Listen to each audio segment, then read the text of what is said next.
อยู่ในลาวการเปลี่ยนแปลงดินฟ้าอากาศบ่เป็นเพียงแต่ภัยคุกคามในอนาคตเท่านั้นแต่มันเกิดขึ้นแล้วตอนนี้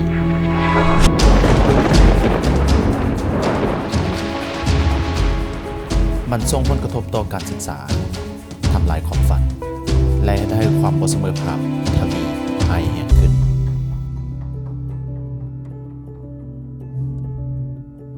เฮือนเฮาเปเพละกักเกลือนเสียหายหมด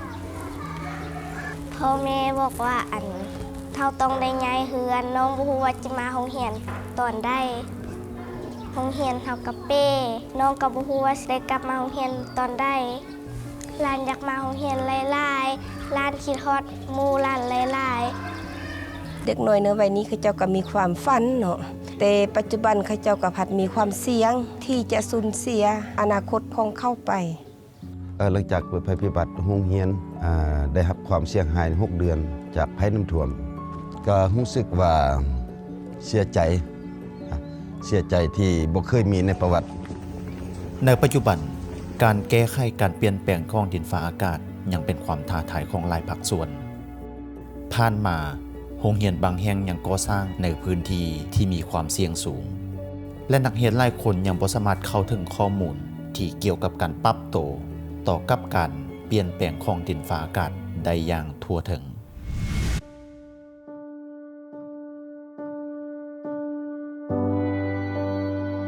งาน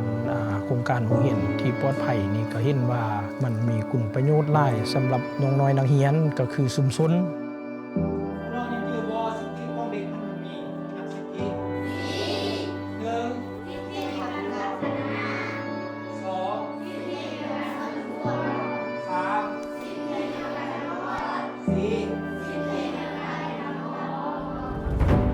สำหรับการตอบโต้ที่เราได้นำเสนอสู่นักเรียนโดยเฉพาะอยู่ในกิจกรรมสโมสรหลักๆก็คือการเอาตัวรอดจากเหตุการณ์ไฟไหม้เมื่อไฟไหม้ขนาดน้อยน้องนักเรียนก็สามารถนำสายบังดับเพลิงแล้วก็อพยพออกจากสถานที่นั้นไปสู่สถานที่ที่ปลอดภัยได้เมื่อมีเวลาเหตุการณ์ฉุกเฉินเกิดขึ้นนี่ก็เจ้าสามารถเอาตัวรอดได้เป็นต้นแมนพายุบังเทพสามารถนำเอาบทเรียนตัวนี้ไปเผยแพร่อยู่ในครอบครัวในชุมชนของข้าเจ้า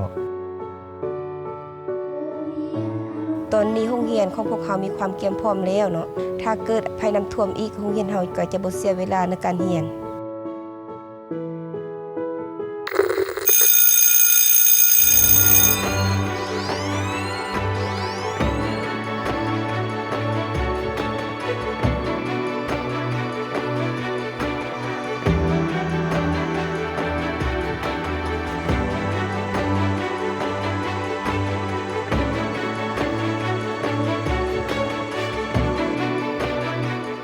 เขาจะสร้างไปพร้อมกันเพื่อความฝันของเด็กน้อยอยู่กับมือของเราน้องดีใจที่ได้มาเรียนอย่างปลอดภัยได้มาเรียนอย่างเป็นปกติน้องเคยฝันว่าใหญ่มาน้องสิเป็นครูสอนระบบศึกษาที่ทนทานแม่นพื้นฐานของอนาคตที่มั่นคงของประเทศลาวถึงเวลาแล้วที่เฮาต้องลงมือเฮ็ดเดี๋ยวนี้